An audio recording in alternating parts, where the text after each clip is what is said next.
생존 우선순위 서바이벌 프라이어리티 2025년 11월 9일자를 진행하도록 하겠습니다. 1.25 배속을 보시기 바라고요. 구독, 좋아요도 부탁드립니다. 오늘의 편집 내용입니다.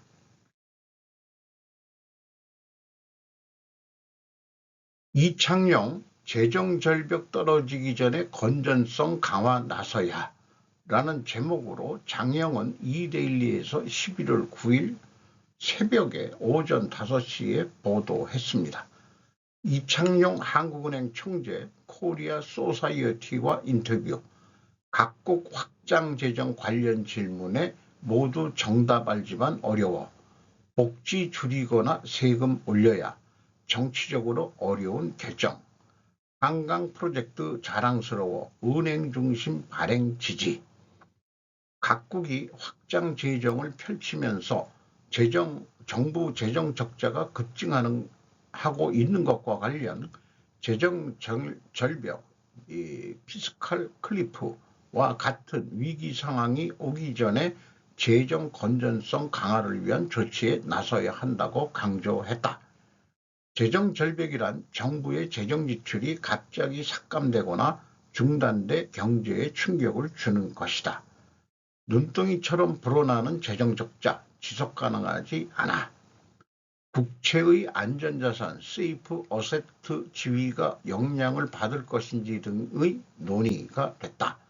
인터뷰는 지난달 주요 20개국 G20 재무장관 중앙은행 총재회의와 국제통화기금 IMF와 세계은행 WBG 연차총회 참석자 이 총재가 미국 워싱턴 DC를 방문했을 때 이루어졌었다. 재정적자 문제의 근본 원인은 연금 의료와 같은 복지 지출이다. 우리나라만이 아니고 스웨덴을 정부 재정 건전성 강화의 좋은 사례로 들었다. 이 총재는 스웨덴은 2000년대 금융위기 이후 강력한 재정 준칙을 도입했고 지금도 재정 건전성을 유지하고 있다며 한국도 그렇게 나가길 바란다.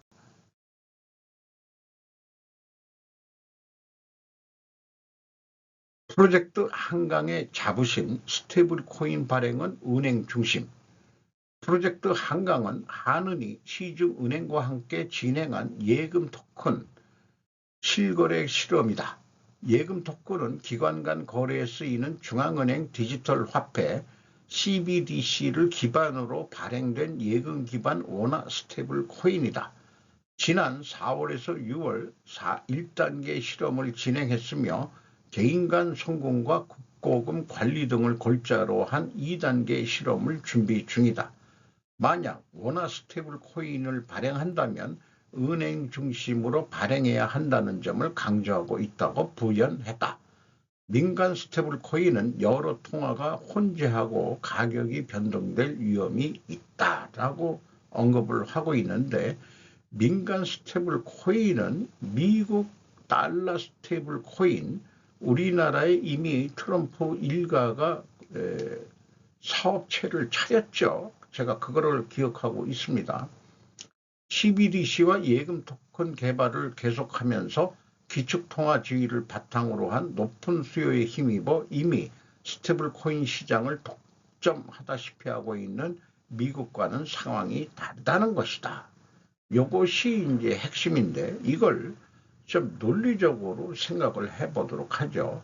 일반적으로 제가 if부터 얘기하는데 원화 스테이블 코인을 발행한다면 만약 그런데 이번에는 그 원화 스테이블 코인을 발행하기 전에 밑에 단계는 기축통화 지위의 스테이블 코인 독점 미국과는 다르다.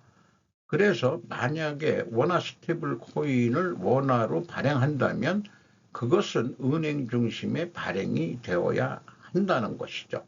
왜냐하면 민간은 통화 혼재로 가격 변동 위험이 있기 때문이다.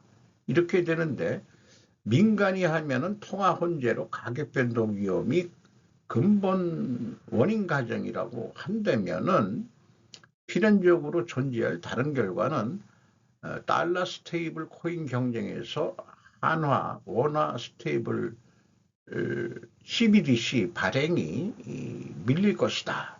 저는 그렇게 예상이 되네요. 또한 이창용 한국은행 총재 퇴임 후 친미적 한국은행장이 취임할 것이다. 한마디로 우리가 국내 일반 민간인들은 원화로 생활경제를 하지만 은행 간 거래라든지 뭔가 국제 송금이라든지 이런 등등은 결국은 달러가 지배할 거 아니냐. 그리고 이런 스테이블 코인으로 궁극적으로 그 부작용이라기보다도 사실 하는 목적 중에 아니가 이게 은행을 거치지 않고라도 수수료도 크게 먹지 않으면서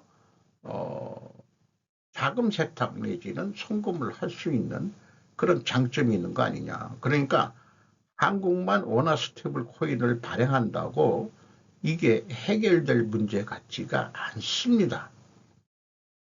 그래서 다시 한번 생각해 보는 게 제가 그런 의미로 이런 현상나무를 그려본 적이 있죠. 제가 가지고 있는 기본적인 어떤 가지고 들어온 어떤 지식들을 통해 가지고 현재 국제 금융이라든지 이런 것들이 돌아가는 상황을 제가 9월 27일 날 작성했었고 리비전 1을 그 다음 날 요 빨간 거 아니 요 1번을 추가를 했던 거로 기억을 하고 있습니다. 이번에 강조하는 것은 스테이블 코인 화폐, 달러 화폐 발행과 그 다음에 한국이 달러 화폐, 디지털 달러 화폐 테스트 베드가 될 것이다라는 것을 강조하게 됩니다. 자, 지금 세상은 글로벌 금융 세력이 지배하고 있는데 그것이 글로벌 금융 세력들이 미국의 예를 들면은 정부가 민간 기업의 지분을 흡수한다는 것으로 지금 가고 있죠. 그것은 통제된 자유로 연결이 되고 민간 기업 거버넌스가 제한되기도 합니다. 정부 의사결정이 크게 반영이 되죠. 또한 세계 인구는 감소되고 있죠. 그러면은 이것의 영향은 평등한 차별이 이루어지고 있고 그 다음에 이런 세 가지 요인들은 세계 각지의 분쟁이 해소되기도 할 것입니다. 세계 인구 감소와 통제된 자유와 민간 기업 거버넌스가 제한되면 세계 각지의 분쟁은 해소가 된다. 또한 민간 거버넌스 제한은 AI 자동 로봇화로 가게 된다. 이런 게 된 거고요. 왼쪽부터 이제 좀 얘기를 해보죠. 세계 각지의 분쟁 해소가 되면 군비 축소가 일어나고 평등한 차별이 일어나면은 신흥 계급 사회로 연결이 되고 평등한 차별에서 한국 디지털 화폐가 테스트 베드로 연결이 되고 이 테스트 그 베드가 한국이 됐을 때 우리나라 기본소득세부터 우리가 그 이번 국민지원금 은행을 통해서 받았는데 이것을 원화 화폐든 달러 화폐든 기본소득으로 받을 수 있게 된다. 신분계급 새로운 신분계급 사회는 80%는 잉여 하층민이 아니냐. 그러면 기본소득세는 글로벌 통제가 강화되고 그 다음에 80% 잉여 하층민이 생기고 하는 것은 디지털 감수 사회로 되고 이것이 다시 글로벌 금융 세력 지배로 연결이 된다. 그럼 여기서 다시 군비 축소는 중국이 1대1로를 포기하게 되고 글로벌 통제가 강화되면 중국 1대1로 포기가 일어나고 또 여기에서 연결된 것들 AI 자동 로봇, 자연재해 복구 협력, 그 다음에 노조 불필요 이런 것들로 통하고 자동 로봇하고는 미국 제조 브랜드 시어링이 또 일어나고 이런 것들이 중국 1대1로 포기하고 연결이 되고 군비 축소는 신냉전 해소에 연결이 되고 미국이 제조 브랜드 시어링을 하게 되면은 세계 시민화 쪽으로도 가게 되고 그렇죠. 노조 불필요가 생기고 국가 자본주의가 강화되고 그리고 스테이블 코인이 발행이 된다면은 우리만이 아니고 세계 시민화 이것이 새로운 하층민이 될지는 어떨지 모르겠습니다만은 그것은 세계 정부 대 세계 시민이라는 형태로 나오지 않겠는가. 그래서 스테이블 코인 발행을 통하기 전에 국가 자본주의 강화는 세계 각지 저항 운동과 갈등 관계가 일어날 수 있고요. 군산복잡제 세계 질서 유지 이런 것들이 일어날 수 있고 또 스테이블 코인은 세계 단일 화폐 쪽이 더 강화되고 미국 구체는 해소되고 군산복합제 세계 질서가 유지되면서 다시 글로벌 금융 세력의 지배는 강화된다는 이런 우측 사이클, 좌측 사이클이 통해 가지고 글로벌 금융 세력이 세계를 지배하게 될 것이다라고 나름대로 제가 현상, 미래의 현상을 예측을 해본 것입니다.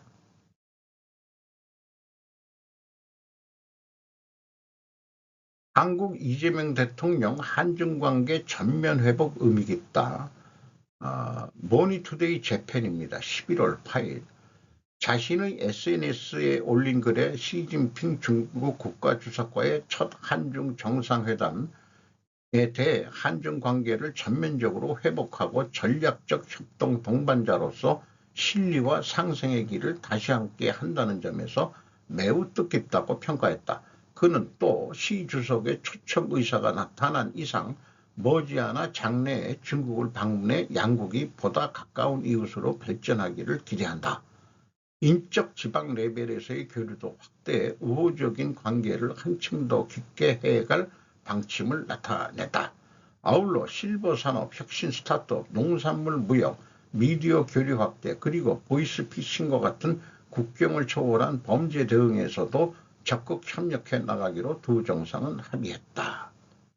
이 대통령 재계총수 면담 전격 추석 한미 팩트시트 이상기류 11월 8일 10시 21분 중앙일보 일본판입니다.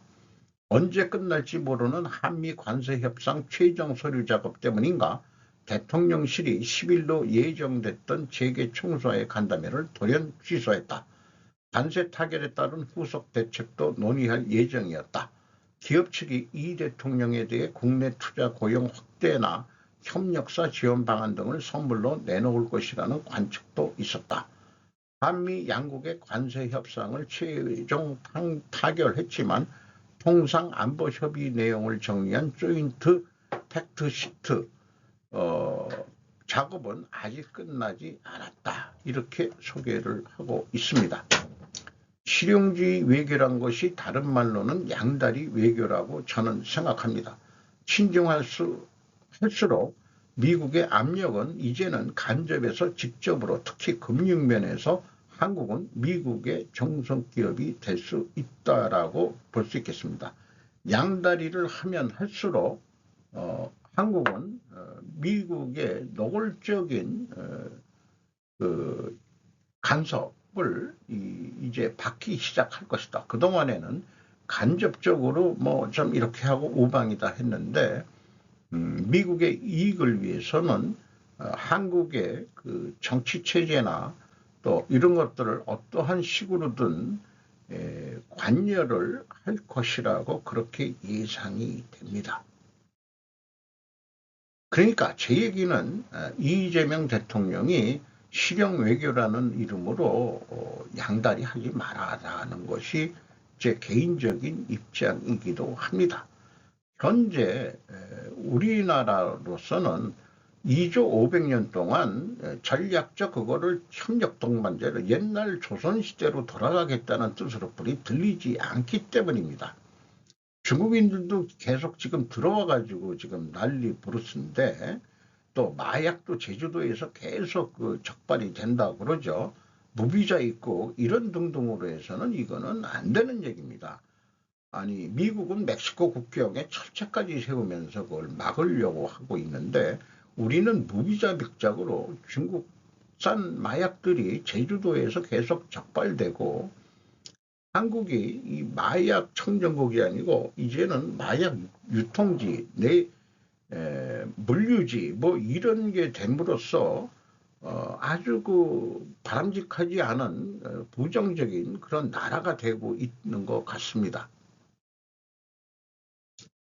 외신 칼럼 일왕천왕으로 조선일보 이례적 정식 호칭 보도 기자들이 국제적 관례를 따르게 됐다라고 11월 8일 산케이 신문에서 보도를 했습니다. 한국 언론에서는 드물게 폐하를 정식 호칭인 천황으로 전하고 있었던 것이 눈길을 끌었다. 10월 28일자 대외적으로는 일본의 국가 원수로 되어 있는 일본의 천황에 대해 한국 언론은 오래전부터 일왕이라는 독자 호칭으로 전해왔다. 황을 쓰기 싫어 격화적 의미에서 왕으로 만들어 온 것이다. 과거 김대중 정권 시절 1998년에서 2003년 한때 언론의 절반가량이 천황으로 바꾼 적이 있었지만 이후 일왕으로 돌아갔다. 조선일보에 물어보니 사론으로 정한 것이 아니지만 기자들이 국제적 관례를 따르게 된 결과라고 한다. 수고 60년 만에 환갑, 그러니까 서로 국제적 상식으로 사귀고 싶다. 그러다 같지로 서울에서 여보세요. 이런 칼럼이 있는데 그렇게 한 것을 산케이 신문에서 인용 보도를 한 거네요. 과거 중국은 황제이고 조선은 왕으로 호칭된 역사다. 최근 세사까지 청황제였다. 한일합방으로 조선 국민은 천황으로 알고 호칭했다. 해방 후 일왕으로 부른 것이다. 천황폐하 만세로 우리는 어렸을 때 일본이 그렇게 강요를 했다고 신사참배하면서 그렇게 했었죠. 시에 대해서는 쉽게 시 황제라고 비유하면서 실질적 천황제인 일본에 대해서는 일왕이라고 표현한 것은 어쩌면 열등감 아니었느냐. 따라서 천황으로 호칭하는 것은 오히려 주체적인 표현일 것이다. 이번에 선물한 통일신라 황건관으로 트럼프는 통일신라의 왕이 되었죠. 황제는 못됐습니다. 한국은 트럼프를 왕으로 모시겠다는 얘기지 황제는 아니다. 좀 그러네요. 좌우 내분으로 외국에 잠식되는 한국. 김정민 국제전략연구소 11월 8일 방송 내용의 일부를 발췌했습니다. 특정 국가 모욕죄 발의 의원 중 최혁진이라는 인간에 대해서 조명을 했는데 김충식이라는 사람이 그 김건희 씨하고 뭔가 또 연결이 되어 있는 사람이고 최혁진 의원인데 등기부 등본상에 두 분이 공동명의로 되어 있더라고요. 어떤 회사 얘기인데 최혁진의 얼굴의 변화는 욕심이 들어간 것으로 보인다. 이 최혁진이라는 이름을 제가 듣고서 어디서 많이 들어본 이름인데 그래서 챗 GPT한테 물어봤더니 한국사회적기업진흥원 본부장을 했었습니다. 성남시 소재. 제가 소셜에 한번 빠진 적이 있어요. 사회주의자가 아니고 이 기업의 사회적 책임 때문에 그거에 대해서 좀 빠진 적이 있는데 그때 뭐 좀 봤던 친구예요. 그때도 살이 쪘지만 더 찐 것 같고 그때는 얼굴이 약간 순진하게 보였는데 지금 이 사진은 욕심이 이산한 김충식도 그렇고 조금 마가 낀 얼굴들 같은 기분 그런 느낌 같은 느낌이 있습니다. I급 생협연합회 이런 거 원주 의료복지사회협동조합 부이사장 원주 출신인가 뭐 그렇게 알고 있어요. 그러니까 밑바닥에서부터 그런 쪽으로 대학에서 뭘 전공했는지 모르지만은 청와대 대통령실 사회적 경제비서관 이거는 지금 그렇다는 얘기인지 문정부 때 했다는 얘기인지 그건 잘 모르겠네요. 그 간단한 것만 이렇게 뽑아왔습니다. 그러니까 한번 만나본 적이 있는 것 같습니다. 잊어버리고 있었는데 김건희 통일교에 국힘 집단이 있다는 데거로 비례대표 약속. 친중에 좌우가 없다. 좌우로 나뉘어진 것은 과거부터 세뇌의 결과다. 김건희 폭로하다가 갑자기 모욕죄 참여했다. 이 최혁진이가. 김건희 나쁜 거를 계속 최혁진이가 폭로했다네요. 김건희 매우 무속 좋아한다. 앞에 두 번째 남편도 있었다. 건진법사는 드러나면 안 되는 인물이었다. 이번에 퇴역하는 장성들 과거 하나회와 겹쳐진 부분이 있었다. 김당은 완전히 새로 태어나야 한다. 중국 공산화 과정을 잘 이해해야 한다. 이런 표현도 있었어요.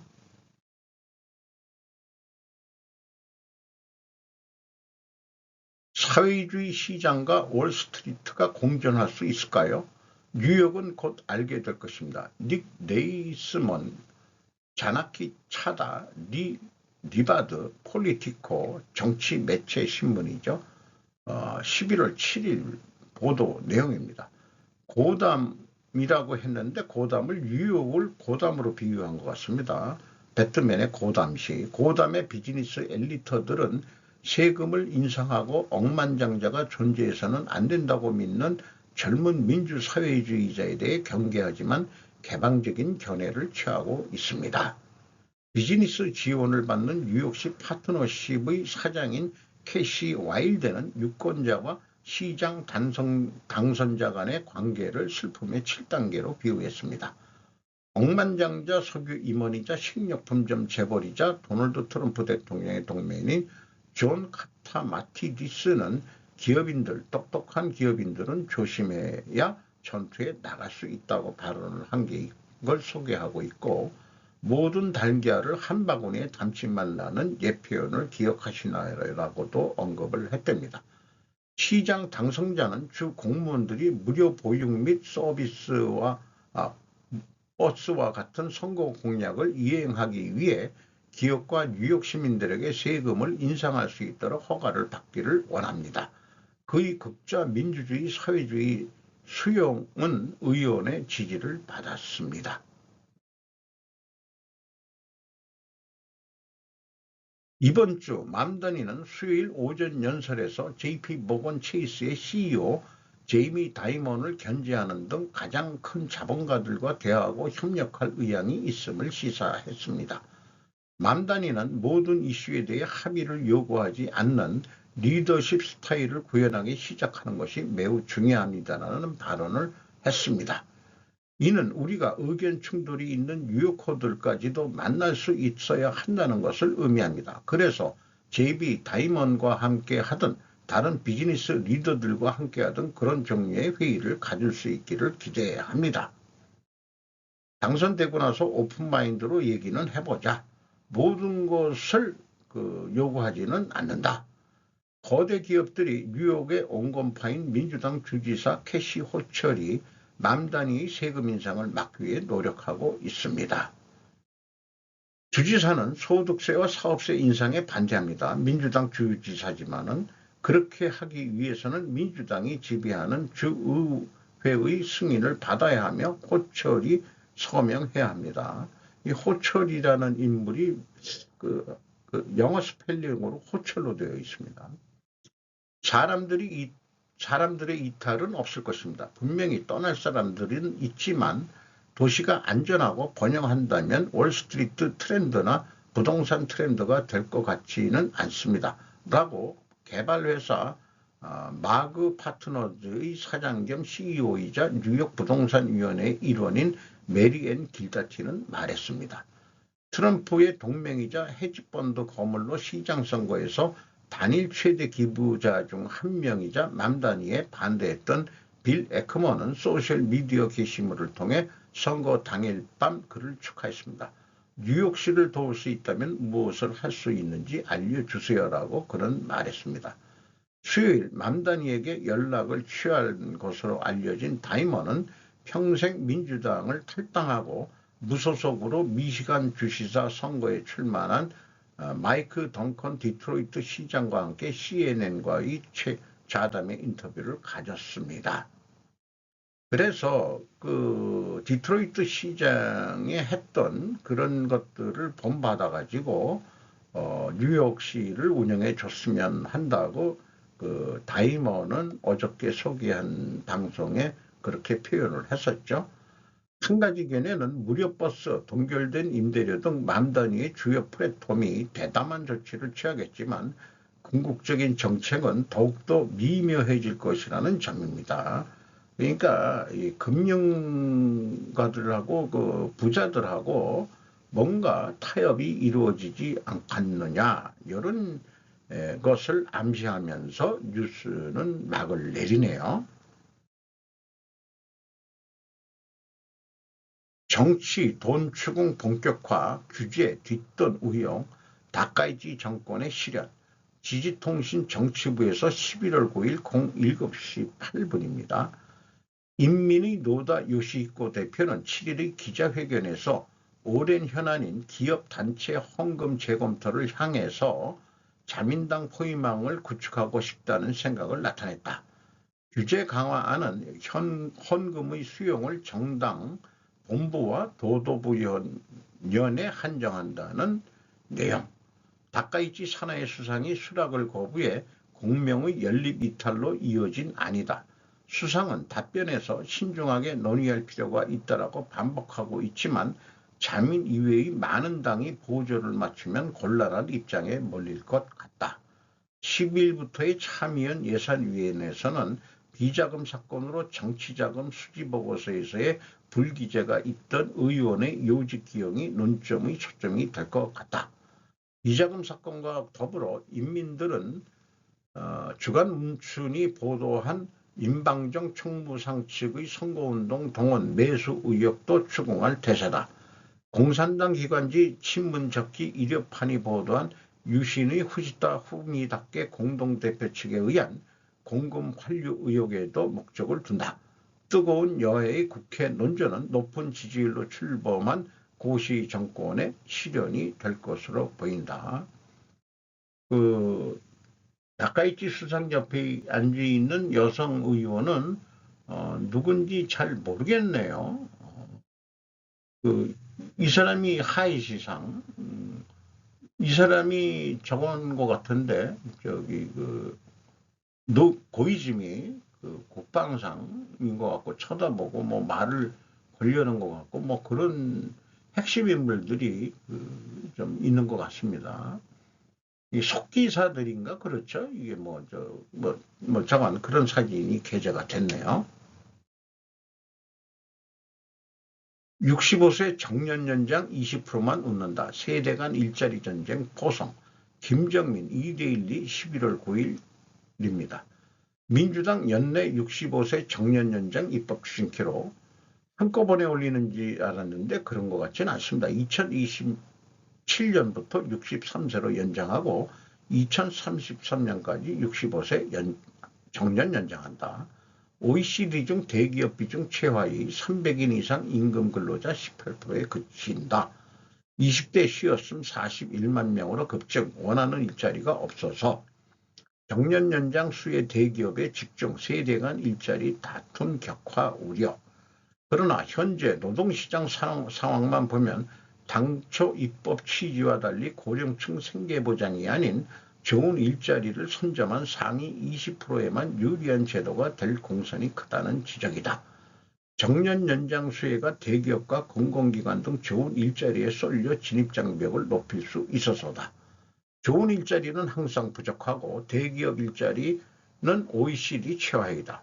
300인 이상 사업체 종사자는 전체의 14%밖에 안 되고 임금 근로자 기준으로 18%에 불과하다. 한국의 10인 미만 사업체 일자리 비중은 전체 종사자 기준의 46%, 임금 근로자 기준으로는 31%에 달한다. 대기업, 공기업 아니라면 차라리 구직 포기. 특히 청년층 만 25세에서 34세의 고등교육 이수율은 70.6%로 조사 대상 49개국 가운데 유일하게 70%대를 기록하며 2위 캐나다 68.86%, 3위 아일랜드 66.19%를 크게 앞선다.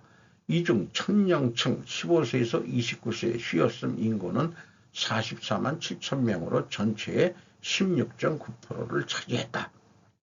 KDI 김 연구위원은 잠재 성장률 둔화로 양질의 일자리 창출 여력이 제한된 가운데 노동시장 이중 구조가 심화됨에 따라 정규직 취업 경쟁이 격화된 것이 하나의 이유이다고 설명했다. 대기업 노조라든지 화이트 칼라는 65세까지 가기는 어렵다고 이미 소개를 한 거지만은 블루 칼라들, 대기업의 블루 칼라들이 자기네들은 65세까지 진진양양으로 안전하게 생활을 하는데 자기가 난 자식이 일자리가 없다는 거죠. 그거는 모르고 참 그렇게 될까요? 그 아들과 아버지하고의 일자리 경쟁이 또 일어날 수 있는 건가요? 잘 모르겠습니다, 솔직히. 고령화가 되니까 늦게까지 일하는 건 맞는데 정년퇴직하고 나와서 좀 임금이 깎이더라도 일할 수 있으려면은 일하는 거 그런 일자리 정도로 만족을 해야지 정년 연장까지는 좀 해도 너무한 거 아니냐 이런 생각인데 민주당이 그걸 또 밀고 나가네요. 또마치 얼마나 된다고. 민노총 양대 노총이 요구해서 걔네들이 노조 회비 받아가지고 정치활동을 그렇게 하는 거죠. 넌 예외와야 트럼프 인도엔 관세로 벌준 러시아산 원유 수입 헝가리엔 1년간 용인 김일양 헤럴드 경제 11월 8일입니다. 동유럽의 트럼프 오르반가리 총리의 힘 실어준 트럼프 루마니아 주둔 미군 감축 질문엔 총 숫자 그대로지만 재배치한다. AFP 통신은 미국은 7일 백악관에서 열린 헝가리와의 정상회담 후 헝가리의 러시아산 유류와 가스 수입에 대해 1년간 제재 예외를 허용하기로 했다고 보도했다. 보도에는 백악관 당국자는 헝가리는 미국산 액화 천연가스 6억 달러 8,600억 상당을 구입하기로 약속했다고 밝혔다.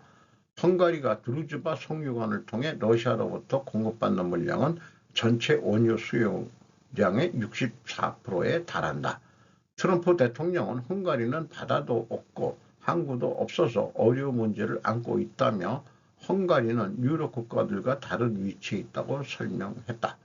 특히 오르반 총리의 고강도 이민 단속 정책을 높게 평가하며 유럽은 이민 문제에서 엄청난 실수를 저질렀지만 그는 이민 문제에서 실수하지 않았다라고 트럼프를 치켜 세웠습니다. 익살스러운 표정들로 두 사람이 사진을 찍었는데요. 친 트럼프 헝가리 총리라고 그러죠. 헝가리 내에는 헝가리가 훈가르 훈족의 후예들이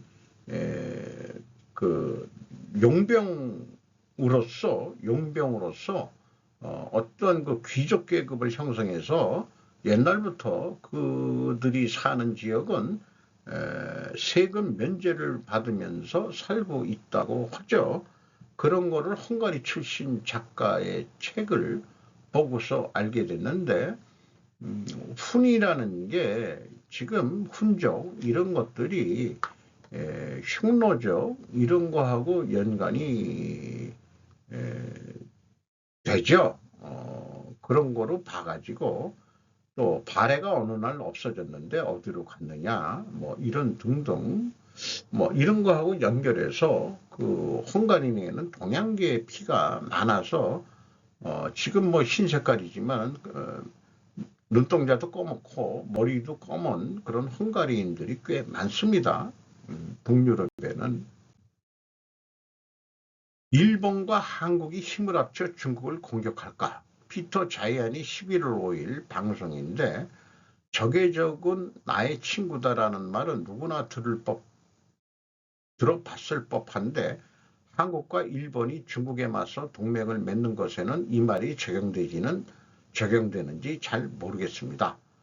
경제적, 전략적, 정치적 관계가 변화함에 따라 실제 할 수 있는 일을 할 수 있는 나라는 한국입니다라고 언급을 했습니다. 한마디로 돌려서 얘기했지만은 이것이 아까 맨 처음에 얘기한 대로 양다리론화를 빗대어서 공격하는 비판하는 그런 의견인 것 같고, 한일 군사동맹이나 이런 거를 통해 가지고 중국을 견제할까? 아마 안 될 것 같다, 그런 얘기인 것 같죠. 참 어려운 이런 동아시아의 세력 균형 관계인 것 같습니다. 오늘도 좋은 하루가 되시기 바랍니다.